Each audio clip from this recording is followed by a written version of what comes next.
Danau Toba, dongeng rakyat, legenda Sumatera Utara. Pada zaman dahulu, hiduplah seorang petani bernama Toba yang hidup menyendiri di sebuah lembah yang landai dan juga subur. Petani itu mengerjakan sawah dan juga ladang untuk keperluan hidupnya. Selain mengerjakan ladangnya, kadang-kadang Toba juga pergi memancing ikan ke sungai yang berada tak jauh dari rumahnya. Setiap kali Toba memancing, dengan mudahnya ikan-ikan dia dapatkan di sungai yang jernih itu. Sungainya sangat jernih dan banyak sekali ikannya.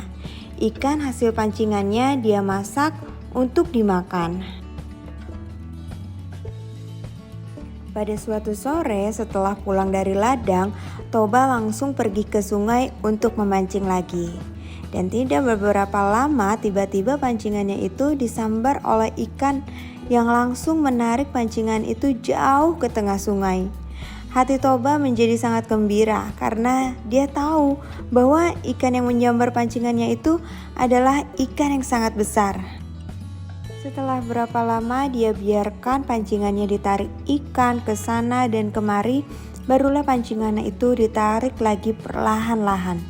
Ketika pancingannya itu disentakannya, tampaklah seekor ikan yang sangat besar tergantung dan menggelambar-gelambar di ujung tali pancingannya. Dengan cepat ikan itu ditarik ke daratan supaya tidak lepas. Sambil tersenyum dengan gembira, mata pancingnya dia lepas dari mulut ikan itu. Dia tersenyum sambil membayangkan betapa enaknya nanti daging ikan itu kalau sudah dia panggang. Sepertinya ikan besar ini akan jauh lebih enak jika aku panggang nantinya.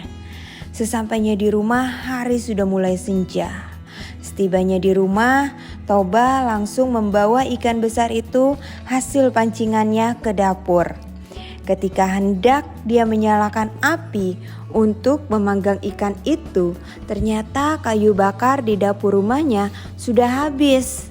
Dia segera keluar untuk mengambil kayu bakar dari bawah kolong rumahnya.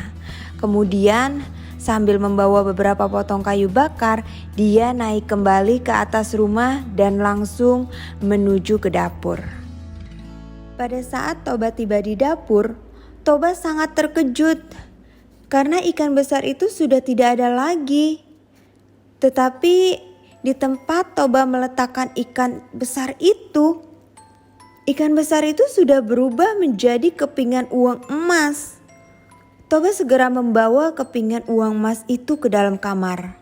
Dan ketika Toba membuka pintu kamar, tiba-tiba Toba terkejut lagi. Di kamar itu berdiri seorang perempuan yang sangat cantik dengan rambut yang sangat panjang dan juga terurai. Toba menjadi sangat terpesona karena wajahnya yang sangat cantik. Dia berdiri sambil menatap Toba. Dan Toba tidak bisa berpaling dari kecantikan wanita itu. Karena hari sudah mulai malam, perempuan itu minta agar lampunya dinyalakan.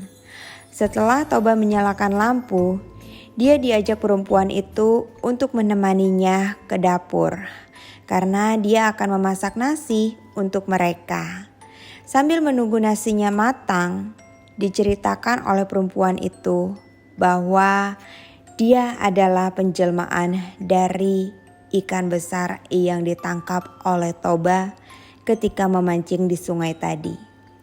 Aku adalah ikan besar yang kamu tangkap tadi di sungai. Kemudian dijelaskannya pula bahwa beberapa keping uang emas yang terletak di dapur itu adalah penjelmaan dari sisiknya. Setelah beberapa minggu perempuan cantik itu tinggal serumah bersamanya, pada suatu hari Toba melamar perempuan itu untuk menjadi istrinya. Perempuan itu bersedia menerima lamarannya dengan syarat Toba harus bersumpah bahwa seumur hidupnya dia tidak akan pernah mengungkit asal-usul istrinya yang menjadi seekor ikan. Aku mau menjadi istri kamu, tapi kamu harus bersumpah untuk tidak mengungkit asal-usulku yang dulunya adalah seekor ikan. Setelah Toba menyetujui perjanjian itu, mereka akhirnya menikah. Setahun kemudian, mereka dikaruniai seorang anak laki-laki yang mereka beri nama Samosir. Anak itu sangat dimanjakan oleh ibunya, yang mengakibatkan anak itu bersifat kurang baik dan pemalas. Setelah cukup besar, anak itu disuruh ibunya mengantar nasi setiap hari untuk ayahnya yang bekerja di ladang. Tetapi seringkali Samosir menolak untuk mengerjakan tugas itu, sehingga terpaksa ibunya yang mengantar nasi ke ladang. Pada suatu hari, Samosir disuruh lagi oleh ibunya untuk mengantar nasi ke ladang untuk ayahnya. Pada awalnya Samosir menolak, akan tetapi karena terus dipaksa oleh ibunya, dengan kesal pergilah Samosir mengantar nasi itu. Di tengah jalan, sebagian besar nasi dan lauk pauknya dimakan oleh Samosir. Setibanya di ladang, sisa nasi itu yang hanya tinggal sedikit dia berikan kepada ayahnya.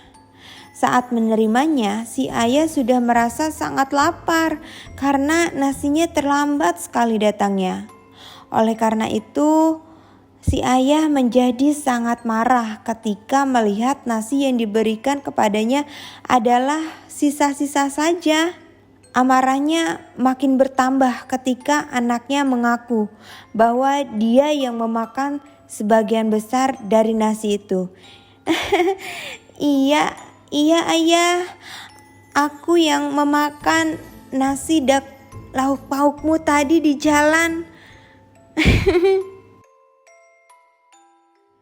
Kesabaran si ayah jadi hilang dan dia pukuli anaknya sambil mengatakan, "Anak yang tak bisa diajar, tidak tahu untung, dasar keturunan perempuan ikan." Sambil menangis, anak itu berlari pulang menemui ibunya di rumah. Kepada ibunya dia adukan bahwa dia dipukuli oleh ayahnya. Semua kata-kata cercaan ayahnya kepadanya dia ceritakan pula. "Ibu, aku dipukuli oleh ayah.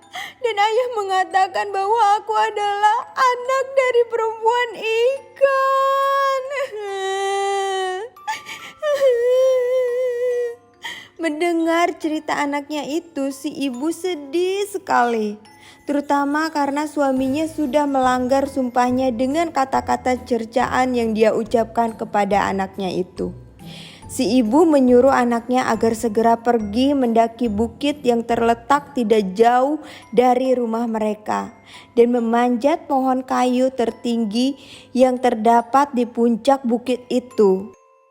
Tanpa bertanya lagi, Samosir segera melakukan perintah ibunya. Dia berlari-lari menuju ke bukit tersebut dan mendakinya. Ketika tampak oleh si ibu, anaknya sudah hampir sampai ke puncak pohon kayu yang dipanjatnya di atas bukit. Dia pun berlari menuju ke sungai yang tidak begitu jauh letaknya dari rumah mereka.